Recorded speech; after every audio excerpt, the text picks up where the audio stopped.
गोकुळात कमला नावाची एक स्त्री गावातील रस्त्यावरून फळं विकत असे. तिचं आयुष्य साधं पण कष्टाने भरलेलं होतं. दररोज सकाळी ती आपल्या टोपलीत ताजी फळं भरून गोकुळात हाक मारत फिरत असे. फळं घ्या रे, ताजी गोड फळं. तिचा आवाज ऐकताच लोक घराबाहेर येत असत. त्या शांत सकाळी कृष्ण गोकुळात आपल्या मित्रांसोबत खेळत होता. इतक्यात जवळून कमला फळं विकत चालली होती. ती प्रेमाने हाक मारत होती, फळं घ्या रे, ताजी गोड फळं. हा आवाज ऐकताच कृष्णाचं लक्ष तिच्याकडे गेलं. तो तिच्याकडे धावत गेला आणि म्हणाला, माते, मला ह्या गोड फळांपैकी थोडी फळं द्या ना, मला खूप भूक लागली आहे. कमलाने त्या निरागस चेहऱ्याकडे पाहिलं.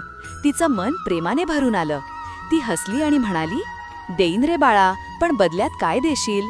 कृष्णाने थोडा विचार केला आणि म्हणाला, थांबा, मी आत्ताच येतो. तो धावत जवळच्या धान्याच्या कोठारात गेला. मोठ्या धान्याच्या कुंडीतून त्याने आपल्या चिमुकल्या हातांनी ओंजळभर धान्य घेतलं आणि कमलेकडे धावू लागला. पण त्याची ओंजळ लहान आणि तो घाईत होता. वाटेतच बहुतेक धान्य सांडून गेलं. कमलेकडे पोहोचेपर्यंत त्याच्या ओंजळीत फक्त 4-5 दाणे उरले होते. त्याने ती ओंजळ कमलापुढे केली. कृष्णाची निरागसता पाहून ती भारावून गेली आणि एकही विचार न करता आपल्या टोपलीतील सर्वात चांगली गोड फळं कृष्णाच्या छोट्या हातात आणि कुशीत भरली. ती फळं त्याच्या छोट्या हातात मावत नव्हती. कृष्ण आनंदाने हसत होता. जणू फळांपेक्षा त्याला प्रेमाची भेटच अधिक आवडली. कशीबशी ती फळं सांभाळत तो आपल्या मित्रांकडे पळत सुटला. कमलाने कृष्णाने खाली सांडलेले काही दाणे टोपलीत एका बाजूला ठेवले आणि घरी जायला निघाली. घरी पोहोचली. टोपली तिला नेहमीपेक्षा जास्त जड वाटली. ती स्वतःशी म्हणाली, टोपली नेहमीपेक्षा जास्त जड का वर वाटतीये, आणि हसली.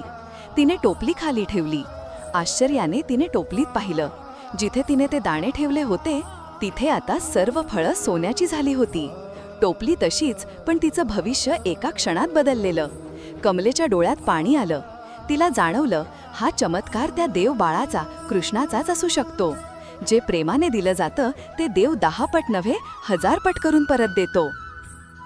जर तुम्हाला अशा रोचक गोष्टी आवडत असतील तर आमच्या चॅनलला सबस्क्राईब करायला विसरू नका.